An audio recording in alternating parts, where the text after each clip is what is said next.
little 7-pin ace lock can be really difficult to open, and we're called on to open them all the time because you find them on desk drawers, you find them on cash registers, vending machines, bicycle locks, pretty much everything, electrical circuit boxes. But they're very time consuming. Because of their design, you got to find a strange way to tension it, and then you literally have to pick it 6 times in order to get it open. So budget a lot of time to pick one of these unless you have a tool dedicated just for picking them. This is a SouthOrd TPXS-07, and on the website you can just search for 7-pin tubular pick. Obviously rubber handle by SouthOrd. You notice we have a washer pushing against all 7 of these little finger pins, and that's a time saver. We have a collet, and then we have the nut that locks up the collet, and that'll lock down these finger pins. And then the finger pins themselves, when you look at the front of it, you can see them around the perimeter. I'll push one out here very quickly. So they're kind of floating beneath that collar. And then on the end, if you take a very close look, you can see a roll pin here. And that is to index it into the lock, because we have to orient it to line up on that notch, because that roll pin will then give tension on this lock to allow us to get it open. So how do we use this lock, this device? Well, pretty easy. Loosen up the collar, find a flat spot, and I'm just going to use the mat right here, and then put gentle pressure downwards on that washer, and that washer will align all of those finger pins perfectly with the front of the lock. Now here's the big point of confusion. A lot of guys at this point really tighten this thing down. You're not going to have too much luck if you do that. If you tighten it too much, those finger pins can't float up and down, and we won't be able to basically impression our way into that lock. If it's too loose, as soon as we press it in there, the spring pressure of those 7 pins are just going to push those fingers back. We're going to get no luck at all. So the best thing to do is just loosen it up completely and then just turn it very slightly, just like that. And that'll allow these to move, and it will not allow the spring tension of the lock to push them back out of place too soon. All right, let me go ahead and take this lock and put it in a vise, and I'm going to show you how to use this tool. All right, this is the key for the lock. You'll notice we got some very deep cuts, so it's going to be quite a challenge to get into this lock. Not easy. We know it's open because as we rotate it, it'll pop open like that. It's under spring tension. Let me lock that back up. I've got the TPXS-07 already adjusted. I pushed all the needles, and they are all completely flush with the front, so we can allow it to impression. Now there's one lesson I'd like to point out, one tip, and this is a big one. Do not over tension that nut. In fact, I'm going to use no tension on this lock. It's just very loose.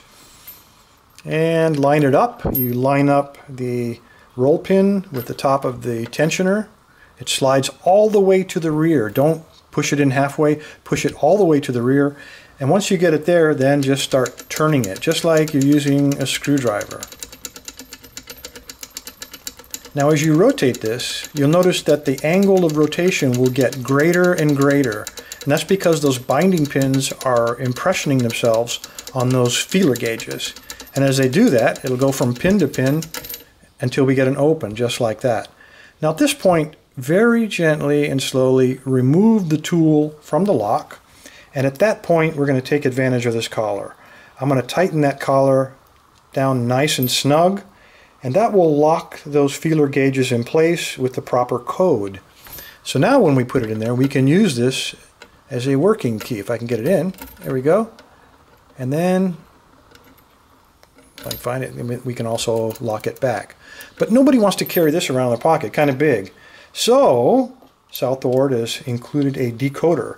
So if you go from the roll pin and you go clockwise, so right where my thumbnail is, that's pin number 1.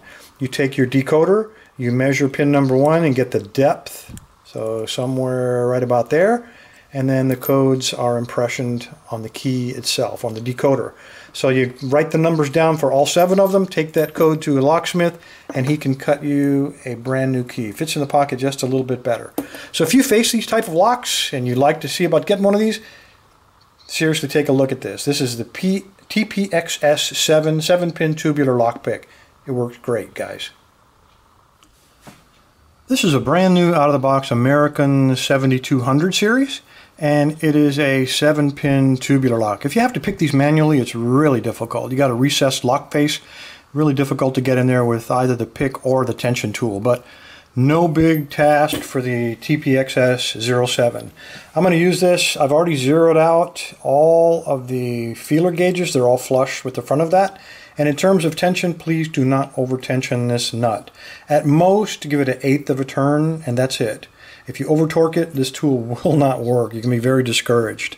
The pins in this, or the springs in this lock, are very strong. So line up the roll pin that you see on the right with the index mark on the lock, and then push all the way in as far as it will go to overcome the spring tension. At that point, rotate it both clockwise and counterclockwise to impression those pins onto those feeler gauges.